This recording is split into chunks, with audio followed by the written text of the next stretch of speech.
Greetings, fellow souls. We're just doing a quick video on my PCMCIA laptop expansion card collection. Now, a few of these I decided to let go, currently listed on my eBay page, and today I just sold this card bus, so as that will be going on Monday, I decided we can just have a look at the collection that I had in a quick video before the collection will shrink, and I'll just keep only what I actually use. Okay, so that's what they are. We have Jessip's compact flash PCMCIA adapter, keeping that one of course as it's useful, and I happen to have a lot of these old compact flash cards. Useful if you happen to mess around with very old laptops like that one over there. Then we have a considerably rarer multi-card reader, which can allow you to use Sony memory sticks, smart media, XD picture cards, as well as the SD and the multimedia cards. Very nice. Quite rare, and it's even got the packaging. The thing is, the majority of these cards that I have here, I bought them about 10 years ago from now, so I think a lot of these won't be quite so easy to get back, but I'm moving on to other things, so I'll just be selling off my excess of the collection. This one also I'm keeping the card readers because they are actually useful things that I do still use. So this is smart media adapter. This one's quite nice because it's got a press release mechanism that makes getting the cards out a bit easier, as opposed to the multi-card where you have to pull the card out. Right, so that seems to be all the card readers. Next up we have quite a flash-looking high-performance SCSI II adapter. No idea if it works for sure because I never had the dongle with it, but this came with a laptop that I think I bought in a car boot sale over 10 years ago, probably about 11 years ago. 1996, New Media Corporation. Very clip art looking, but still actually quite cool looking in relation to a silver card with flames on it. A bit like a racing car. This is probably the most valuable card of the entire collection, just simply because PCMCIA audio cards are very hard to find. Again, no dongle, but I have currently got this listed on eBay if you're interested in taking a gamble on it. I'm not letting it go too cheap though. Not really interested in that. If people want it, they will pay for it. I've seen all the conversations on the internet, and I think I'm being quite fair about it. This is 16-bit Ethernet adapter, keeping this one. It gives you an Ethernet port so you can hook up your old laptop to a more newer machine. Quite nice. I think I got this from a laptop from a guy who worked at a recycling centre. Said centre no longer exists, but I used to be a bit of a regular at that one. Never used this one. It's a DAQcard. It's a 12-bit multifunction input-output. I think it's analog as DAC analog input. I think in theory you could probably use it as a video capture card if you know what you're doing with it and you're like really seriously good with computers. 16-bit 5V, made in Hungary.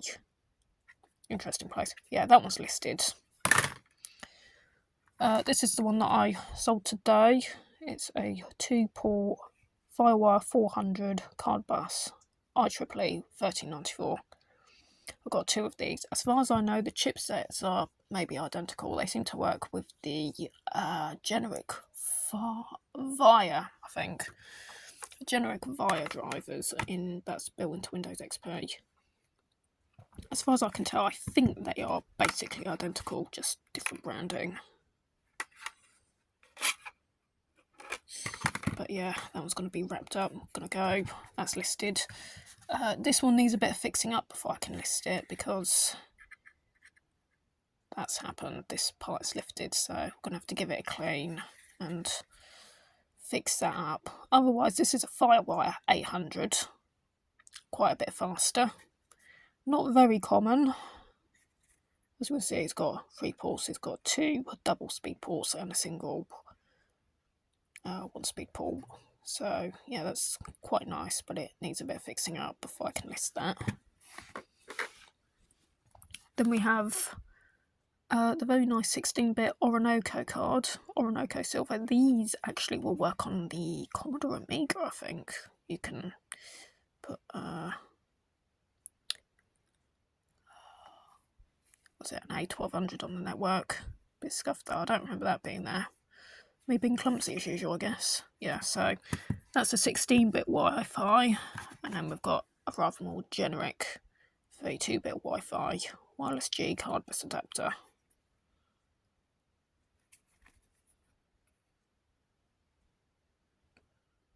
Yeah, don't know too much about it. I don't think I ever used it, as I tend to use more older laptops when dealing with PCMCIA.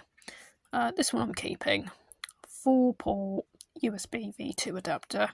It does need an external power port, which is 5V. I have such a cable which I would use to power it from a personal system 2 port. It was like a pass-through, so I could plug my mouse into the adapter. The adapter would go into the port, providing 5V of power. If I'm not dropping things like an idiot. Work with Windows 98 SE. Yeah, it came with the driver's CD as well. I think I got in a bag which I think also included at least 2.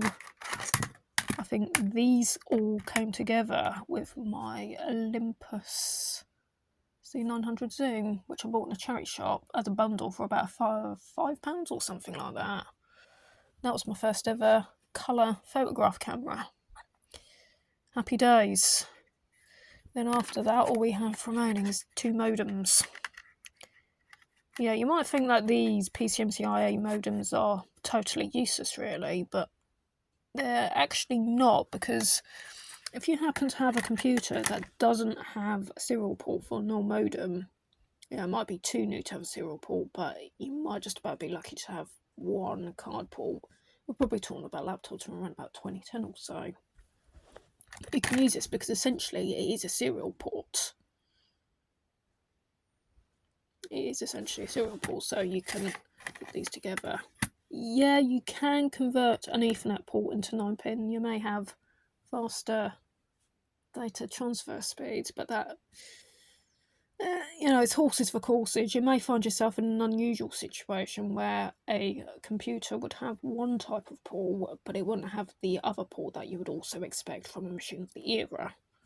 So to say that these are totally useless is not exactly true, because what you do get is actually a serial connection. And it can be an alternative to a serial port depending on the specific needs and requirements. Just make sure, again, you have some sort of dongle. This one uses some sort of proprietary connector, but this one uses a more generic connector that I've seen on many different brands of modems and also combo cards. Another one that I did have, but I no longer have, was it was actually an Ethernet and a modem combination with boxed and everything. I'm trying to remember what the brand of it was. Definitely wasn't the DAQcard, but it was something a bit similar to that. That's it. Okay, see you.